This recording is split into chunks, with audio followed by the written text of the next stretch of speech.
What do you think about this controversial idea that humans actually are not progressing at all?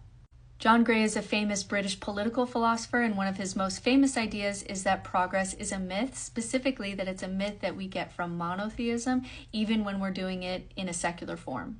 His argument is that science and technology advance, and we certainly have evidence of that, but human nature is exactly the same. We have yet to eradicate slavery. We are still doing wars and genocides even after the Enlightenment.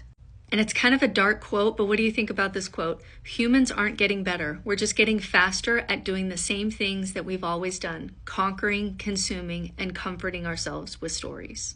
His argument is that before monotheism, we really had no sense that society was going or the world was going in any particular direction at all. But then once we get kind of Christian theology that we're going towards utopia, then as we leave Christianity and we have the Enlightenment and we go towards secularism, we still keep that myth that we are progressing towards the world getting better, but we actually have no evidence that human nature has changed at all. We're just as authoritarian, we're just as violent, we're doing the same things that we've always done.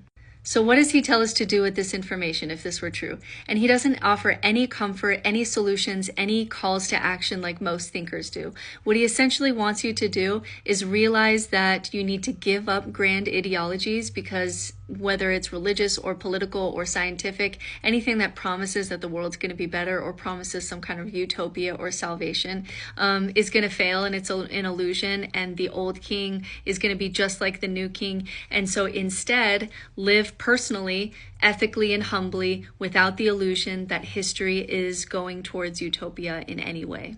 So he literally tells you, let go of the narrative, watch birds, read poetry, sit in silence, resist the urge to always explain or fix, and live like mystics or poets or naturalists. One of his most famous quotes is, "The idea that human history is a record of progress is a superstition. The human animal will continue to dream, destroy, and delude as it always has." And there's some pretty good evidence for that. He also believed that societal collapse was likely, that we're not going to be able to sustain what we're doing forever, but that denial or panic are both forms of illusion, and instead just sit with it with clear-eyed realism and don't expect a happy ending. Just be present and witness it. So what do you think? Is human nature actually improving? Do we have evidence that the world is getting better, or are we deluding ourselves and we're just doing what we've always done, just at a grander scale and with better technology?